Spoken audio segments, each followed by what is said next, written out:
এমন ধরনের মাশরুমের রেসিপি বাড়িতেই বানাতে চাও? যদি বানাতে চাও তাহলে আজকে এই রেসিপিটা পুরোটাই দেখতে থাকো। আজকে আমি বানাবো মাশরুম মাঞ্চুরিয়ান। রেস্টুরেন্টের মধ্যে কিভাবে বানানো হয় চলো সেই ভিডিওটাই আজকে তোমাদের সঙ্গে শেয়ার করি। আজকে এই রেসিপিটা বানাবার জন্য সর্বপ্রথম নিয়েছি 500 গ্রাম মাশরুম, যেটাকে আমরা ভালোভাবে পরিষ্কার করে 1/2 করে কেটে নেব। তারপরে এই মাশরুমগুলোকে আমরা জলের মধ্যে দিয়ে ভালো করে বয়েল করে নেব মোটামুটি 5 মিনিট মতো।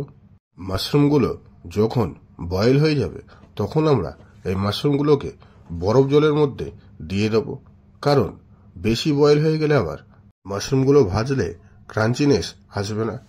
যখন মাশরুমগুলো একদম ঠান্ডা হয়ে যাবে তখন আমরা বরফ জল থেকেও এই মাশরুমগুলোকে তুলে ভালোভাবে জল ছড়িয়ে নেওয়ার পরে একটা পাত্রে মাশরুমগুলোকে দিয়ে আমরা এটাকে ম্যারিনেট করব।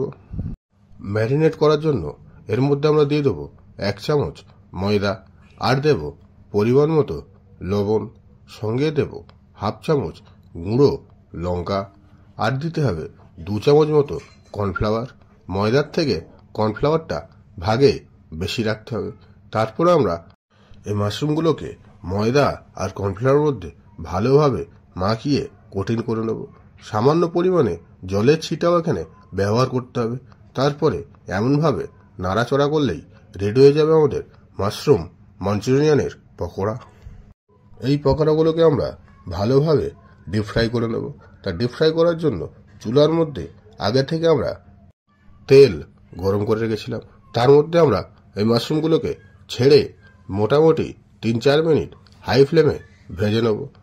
যখন দেখবে একটা ভালো কালার চলে এসছে আর মাশরুমগুলো বাইরে থেকে একদম ক্রাঞ্চি হয়ে গেছে, তখন এই মাশরুমগুলোকে তেল থেকে তুলে নিতে হবে।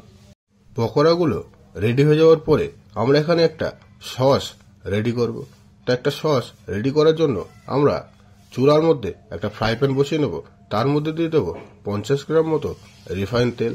তেলটাকে সামান্য পরিমাণে হিট করে ওর মধ্যে দেবো 1 চামচ আদা কুচনো আর 1 চামচ রসুন কুচনো, সঙ্গে দেব সামান্য পরিমাণে কাঁচা লঙ্কা। এগুলো একটু নাড়িয়ে চড়িয়ে ভেজে নেওয়ার পরেই এর মধ্যে দিতে হবে একটা পেঁয়াজ কুচিয়ে, আর দিতে হবে 3 রকমের ক্যাপসিকাম কুচিয়ে। তারপরে এগুলোকেও মোটামুটি 1 থেকে 1.5 মিনিট হাই ফ্লেমে নাড়িয়ে চুড়িয়ে নিয়ে এর মধ্যে অ্যাড করতে হবে 1/2 কাপ মতো জল। জলটা একটু গরম হয়ে গেলেই ওর মধ্যে অ্যাড করতে হবে 1 চামচ শেজওয়ান সস, আর অ্যাড করতে হবে 2 চামচ মতো টমেটো সস, আর দিতে হবে 1 চামচ ভিনিগার, সঙ্গে দেব পরিমাণ মতো লবণ আর 1/2 চামচ অ্যারোমেট পাউডার, আর দিতে হবে 1 চামচ ডার্ক সয়া সস।